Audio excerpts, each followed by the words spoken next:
Look, guys, the fact of the matter is it is Thanksgiving, which means that we are going to spend time with family that we wish we didn't have to. There are going to be people that I'm like, I wish we weren't family, but like we are. I can't say that for myself, but I've been to some of your Thanksgivings. There are people in your families that I wish you weren't family with, but you are. And the fact of the matter is you have unpopular opinions about these people. And that's normal. That's life. That's humanity. Let's wake it up. Let's have the conversation. I don't like you on Teresa. Teresa? Why do you pronounce it like it's a T? Teresa. That's one of the many things I don't like about you. Pass me the casserole. Teresa. So in honor of unpopular opinions, I asked you guys on my Instagram to submit to me your unpopular opinions. And bitch, these are spicy. And there are some of these that I will not be reading because I will be doxxed. So let's get right into it. If this is your first time seeing me, hello, my name is Horace Gold. Welcome to my podcast, Hardly Qualified with Horace Gold, where I talk about shit I am not qualified to talk about, but I'm here. Please subscribe, please follow if you haven't already. Mwah. Okay, we're gonna keep it light with this first one. Someone said, lawyers who represent bad companies / people are also bad people. I'm not gonna lie, I kind of agree with this one. I do think that if you were like, well, the murderer had every right to murder because he got his pinky stepped on when he was like, you're advocate, you're getting paid to set a murderer free. And I know that like there is a reason that everyone like does these certain types of law, right? Whatever, bitch. We all know he did it. So you trying to get them less prison time. I don't think that there's a price that you can receive. Like, is there a price on devil's advocacy? I don't think so. And look, I'll devil's advocate that devil's advocacy and say that I definitely understand that there are people who get railroaded by like the prison industrial complex, by like institution at large, right? Like, it's not that everyone who's like accused of something immediately makes them guilty, but I do believe that there are people where it's like, oh, you for sure did it. Oh my God, like literally the knife is in your, okay, you have, it's still bleeding. You're in the courtroom. Okay, for sure. But you're saying not guilty. Okay, for sure. There's literally an entire journal entry of you. You're like, hey, good morning. It's Monday morning. I'm gonna kill this bitch. But you're pleading insanity. Okay, for sure. Like, I do believe some of you deserve prison. Some of y'all represent the wrong side of things. Someone said fitted sheets make the best blankets to sleep in. It's like an adult swaddle. Are you saying that you don't use a comforter and that you sleep skin to mattress, skin to tris? You're a skin tris with a swaddle on. What? No. No, no. I could understand it if there was like two fitted sheets. But if you're just going skin tris, I judge your interests. If you're a skin tris, maybe you don't have my best interest. If you're a skin tris, maybe I've run out of rhymes. Gross. No, but I will say I definitely think it goes fitted sheet comforter only. You don't need that like loosey goosey around for show. She's non-functional. She creates too much heat. It's too hot. I'm already sweating. I cannot sleep if it's too hot. I wake up in the middle of the night and I like to go to bed like bundled. But if I'm bundled and hot at the same time, then it's awful. Then it's ruined. Then I literally want to never sleep again. I literally get up in the middle of the night and I'm like, throw a hissy fit. I throw a tantrum because I'm like, what? Why is it so fucking hot? And it's like, because you're wearing camping socks and a hoodie, a bonnet, sweatpants, and you're under two layers of course it's fucking hot, stupid. What did you, but I'm still like, it's too hot. So no, I can't with like the extra layer of sheet. I don't know, but if that's an unpopular opinion, sue me. Ooh, you know what? I'll also give my unpopular opinion right now. Thanksgiving is the worst of the traditional holidays. I truly think that. The history sucks. We gorge ourselves. Everyone's stomach hurts by the end. Black Friday's a weird day afterwards. It's just weird. And then you're like, is the year over? Nope. Got a whole other month until Christmas. But now I'm still tired from Thanksgiving. And now I like don't know. I'm just like going to more holiday parties, but I'm still tired from Thanksgiving. What am I giving thanks for? You're not grateful every day? You're not grateful. You don't start your morning praying to your higher power every day? Because I do, bitch. I'm more spiritual than you. That's why I don't like Thanksgiving. Because I talk to God on the regular. I don't need a day in November to talk to my God. You do, and you call yourself a Christian. She's not a Christian! Fuck Thanksgiving. Also, if you can't tell, I am sick. I vaped way too close to the sun. And by sun, I mean the battery at the end of my Juicy Peach Ice Geek bar. I'm gonna quit someday. That day is not this weekend. I'll tell you that much. Sorry, bitch. I love a little nicotine. I love nicotine. I do. That's like one of my personal, I don't know. I will stop at some point. I just like, I fucking love it. And I don't want to deprive myself of things that I love, but also I like want to get back into making music. So I'm going to stop at some point. That's my unpopular opinion. Don't quit smoking if you don't want to. We're all going to die at some point. Why stop doing the things you like while you're alive? Yeah, I've smoked half my life. I love smoking. Feels good. Tastes good. Sorry, I smoke. And I have poppin' skincare. I actually don't, you guys. I got sick this week. Whenever I get sick, I eat like 5 cans of soup. So I have like, looks like I have pregnancy face, but it's really just like so much sodium is in my bloodstream right now. I can feel it in my joints. Speaking of Thanksgiving, potlucks are stupid. Everyone should not be forced if they are not equipped for it. I agree. We put way too much trust in all of our friends' cooking abilities. Some of us are critics. Not all of us are artists. So when we open up everyone to be contributing in spaces that maybe that they weren't put on this earth to do that, we then lower the threshold of excellence that our friend group is providing for the greater good. We are now surrendering our collective to our lowest common denominator because all it takes is one dish to throw off the general vibe. But you get 2, 3, 4. Well, then what have we done tonight? What was the goal? To sit here and waste these perfectly fine ingredients rather than surrender to the fact that we should have taken all the money that it cost for these supplies and actually got it catered. Maybe we outsource. Maybe we pay the one chef of the group to take one for the team because not all of us are Martha Stewart. Not all of us are Julia Child. Some of us are cultural critics, not cultural contributors. And we have to meet our friends where we're at. And some of that is with the credit card. So if you're going to do a potluck, make sure that the whole posse can cook. If you can't, let's go in. Because what am I doing wasting my time? Why am I wasting my goddamn time? Huh? I could have been doing something productive. But now you got me out here cooking to make myself feel like shit about myself. Okay, for sure, for sure, for sure. What did I do this for again? Oh, this is a humiliation exercise. Copy, copy, copy. You're inducting me into a hedonistic sex cult in which my entire self esteem is the price for admission. Got it. Got it, got it, got it. Yeah, and you're calling that a potluck. Got it. Got it, got it, got it, got it. Okay, for sure, for sure. All you need is a vial of blood, a drop of my semen, and my ego at your feet. But you're calling it potluck, potluck. That's what we're calling it these days. Got it, got it, got it, got it, got it. Great. And then also the my firstborn, calling it a potluck still. Cool, for sure, for sure, for sure. Absolutely, I'll be there. BYOB is what you're calling it. Bring your own blood. Got it, got it, got it, got it. Okay, for sure, for sure, for sure, for sure. Yeah, yeah. Potluck. Sounds like there's definitely a pot. Doesn't sound like I have any luck in this situation. Sounds like it's pot downfall. That's what we should be calling it. Pot op is what we should be calling it. This is the pot. You're my op. No, bitch. Let's cater it. Okay, this one's a little hard for me. I get a little triggered, so we're gonna be really, really good. We're gonna be fine. I have my therapist on the other line. Okay. You can only have one best friend. One singular. I don't know if I agree with that. Oh, I don't. That's hot, hot, hot, hot, spicy, sweaty take. It's kind of musty. It's kind of stinky. I don't know if I really like the scent, the odor, the pheromone of that take. And I say that because I am someone who grew up with so many adjacent friends that I never had one best friend. I had one. No, I didn't. All of my best friends always had other best friends. And I had to make my peace with that at like 20 something, like just fully an adult because my friends who were coming over in a little bit have been best friends since they were like born. Literally, they were like 3. And I'm like, I can't compete with that. And also, I don't think that they need me to like take anyone's spot. Like, I have so much reverence and like love for how powerful their friendship is that I'm not like threatened by it because I could never compete with even if I wanted to be. I'm like, I've never. No, no, no, no, no, no. It's not like that. And so, like, I have multiple best friends. I do because I think that we like then put too much pressure on one person to then be like our everything. No shade to the person who submitted this because I do know you, girl. But it does feel like that is a little bit of like an immature mindset to have on friendship because I think as we grow older, we all realize how expansive friendship is and how non-linear friendships can be. And so to say that like one person must traverse through like every iteration of you and every version of you, and if they don't stick beside you in the most perfect form throughout all of your life, they are not your best friend anymore. It's a very like limiting and very difficult rubric to put on someone. I definitely have friends for different seasons. And there are certain people who are throughout all of my transitions throughout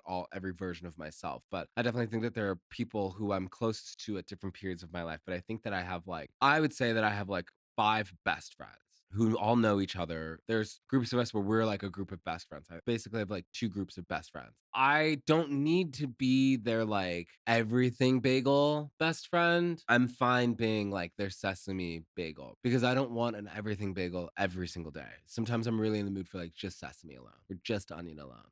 I'm sick. My brain's a little fucked up. And this is also my experience, right? Where like because I didn't have a childhood best friend and I didn't grow up with like ever having a best friend who didn't already have a best friend, I've learned to manage and I've learned what that looks like for me. And I've also learned the power of saying best best friend. I don't use that word like loosely to be like, oh, you're my best friend. I know this girl. Oh my God, you guys. I know this girl who will like say that shit over and over and over again. Oh my, you're my best friend. I'm like, I think the Coke dealer is your best friend. You are definitely not my everything bagel best friend. Okay, we're getting into pop star land here. Someone says Rihanna has a better catalog than Beyonce. In my opinion, I know this is so unpopular. It is unpopular. I'm not going to confirm nor deny my allegiance to this opinion. I will say I fucking love Rihanna. And I would say that I don't know. I think because I'm a songwriter, I probably love Beyonce's music just a hair more. But Rihanna's music is like sleeper amazing, and I will say this. Anti is better than any Beyonce album ever. I think Beyonce's catalog is better. I feel so scared. I just like the chill just went down my spine. Sorry. Taste, personal taste. And it's not even the big hits. It's the fucking a jug and a drink. I see it now and I don't know the words, but it's feeling apart right now. Everything was never ending. That shit is so good. Like, it's just so good. And honestly, my unpopular opinion, I don't really need Rihanna to come back and make another album. She's given us so much of herself. Do you understand that she pumped out for 8 years straight, toured a lot, videos, like did it. She came, she shot, and she earned her spot. And she's like, bitch, you actually I don't owe you anything else. She really doesn't. So I'm good on Rihanna trying. I don't need it. I think she peaked with Anti. I love Anti. It's a perfect album. It's so current. I could listen to it anytime at any day. Like, it's just a really amazing album. So I really love her a lot. Speaking of pop stars are not supposed to be child friendly. They're adults who make music for adults. Thank you. Like, I always feel so weird when I see kids like front row. And I'm like, girl, she's my age. She's not singing to like your child. That's the difference between Jojo Siwa and Ariana Grande. So like when people are like mad that Sabrina Carpenter is singing about fucking, I'm like, she is of age to be fucking. Why do you infantilize women? And it happens to women. It's really, we don't really do this to men. We don't really say like, oh, Bruno Mars is so adult. It just feels like we like do this to women, and we make women feel like they're bad people for like being adults. It's like, literally, girl, she's literally a grown woman. Chill the fuck out. Like, and take your child to a fucking Kids Bop concert, bitch. One more about pop stars. Stevie Wonder isn't blind, and we're the aliens. Hard yes. I don't know about the Stevie Wonder part. We are the aliens. Are you kidding? Do we all forget that like planet Earth is in outer space? This is outer space. Where else do you think we are, sweetheart? And so we are creatures living on a planet in outer space. Therefore, we're literally aliens. We're literally aliens. How weird is it that like you can scratch yourself and your skin just regenerates? Alien shit. We have sex and breed more. Aliens. Aliens. Yeah, Stevie Wonder. I don't know. Maybe he is blind. Okay, moving into more cultural stuff. Beauty is power, and it's not a crime to want to be beautiful. Like, we all know that pretty privilege is a thing. We all know that there are benefits to being beautiful. What that does, the doors it opens, where you get to go when people perceive you as beautiful, is a power. It's a resource just like any other. Like, I know, I mean, not today because I had 7 cans of soup yesterday, so I feel gross. But like generally speaking, I know that I'm an attractive person. I work in a field in which the first step is to be attractive. I work as an actor and as a model. And that's not like skinny runway, blah, blah, blah. It's just in general. You have to be cute. So like I know off the rip that I'm like above average attractive. And that has afforded me such an amazing life. I'm so grateful to this industry, but I'm not stupid enough to be like, well, I've worked so hard for it. What do you mean I've worked so hard for it? I gua shawed and like bought like the ordinary skill. No, bitch. Like I'm born with a certain level of attractiveness that like, yes, I have worked on maintaining.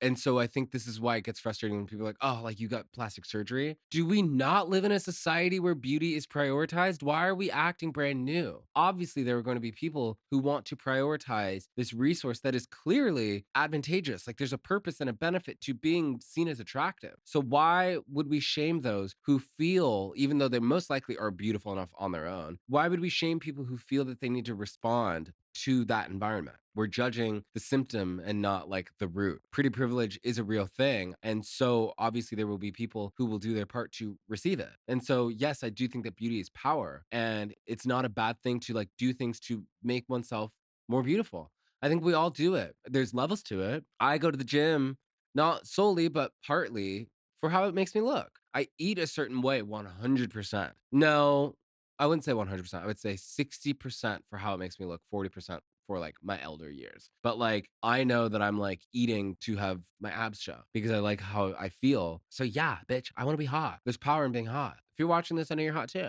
We're all hot. That's also the thing though, is I'll say this. There's about 0.5% of the population who is actually ugly. I think that's the thing. I think there's a little bit of like Emperor's Got No Shoes On. Never saw that. Never saw that. I don't know what I'm fucking talking about. But there's a little bit of like the wool over our eyes where like I think people who are actually really attractive were told from a young age that they're not. So they don't carry themselves being very attractive. But I think most people are really attractive. I don't see that many people where I'm like, oh, God bless the broken face. Most people are hot. And even if you're like, he's not talking about me, I'm probably talking about you. It's truly most people are hot. So it's really just about like swag, baby. SWAG, swag God, swag Lord, swag brother. Swag up, boo. And also your dick. Just kidding. Speaking of that, someone said, incels are not real and I die on this hill. I just want to say, I think that people who identify as incels are real. I think that the term is flawed. You cannot say that your celibacy is involuntary. You are volunteering to be celibate. You are volunteering to be fucking weird. You're volunteering to not pluck your eyebrows. You're volunteering to not take a shower. You're volunteering to not go to the gym. You're volunteering to not humanize women. You're volunteering to not get outside of the fucking Reddit 4chan basement lore and go into the real world. You volunteer for all the things that make you weird. So I'm not saying that you don't exist, but I'm saying that it being involuntary and you've just been relegated to this like subhuman white boy who has all shut the fuck up. No, you haven't. Like, you're fine, babe. Again, you're probably not that ugly.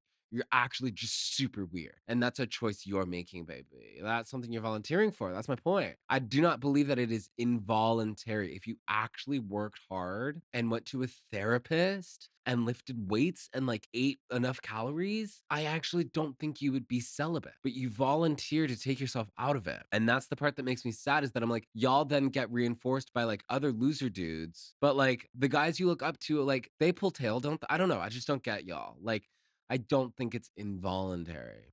This is a self-induced condition. You did this to yourself. Ooh, I like this last one. Okay, it's the whole dump him vibe means young people have bad conflict resolution. I think this is so true and so apt that we have normalized a society of like, you don't owe anyone anything. It's like, you actually do. And when we just say like dump him, and I don't want to put this solely on women, I think guys do it too. I think everyone does it. Everyone just kind of ghosts people. And I've done it. I've just been like, I don't want to deal with this. And it's like, but we have to. That's like real community. And like if someone has been harmful and abusive, for sure. But like if you just don't like what someone's saying, that's not an excuse to like completely abort a relationship with someone. And I think that it actually robs us of an opportunity to really get to know ourselves in this new version. I think that there's so many amazing opportunities to be like, ooh, who am I when dealing with like how to fight with a close friend? How do I show up? How do I resolve? How do I not go scorched earth? How do I like actually show up in this? Whereas, you know, you can be so good inside of a contained environment such as therapy where you might learn the like, you respect your peace, blah, blah, blah, blah. But like, you aren't actually putting any of that to practice until you're in an environment where you need to put it in practice. And so that's where I think it's important that it's like, oh, I get to show up and actually see how did all of that like practice fighting in my therapy go, and now I get to like really put it into play. So I think we rob ourselves of really showing up and showing ourselves who we've become when we were just like bye. It's like, okay, so what was all of that like tool acquisition for? If you've acquired all these tools but then you don't use them because you just like dip, then literally why did you pay for all that therapy bag? All you did was say fuck off, but you didn't actually like surrender yourself to like have a conversation that's difficult and really use like self-soothing and like self-actualizing conversation skills. Like you just dipped. So I definitely think it's really important for us to like have conflict resolution skills because then we get to really meet new versions of ourselves and offer grace to people instead of just like looking to punish. It gets so exhausting to be like the punisher because then it's like you also should be punished. We all have done things that are punishable. Have we all been punished? No. We've been offered a supreme amount of grace by so many people in our lives up until this moment. So like chill the fuck out. Guys, I'm gonna go steam my face and watch Glee. But this has been so much fun. Follow me on Instagram and TikTok so that you can be aware of the next one that I do, Unpopular Opinions, or if you want me to give you advice on anything, let me know. I don't know who I am to be advised, but that's the point of the show. Hardly qualified. Love you all. Mwah. See you soon. Happy Thanksgiving if you celebrate like that. Mwah.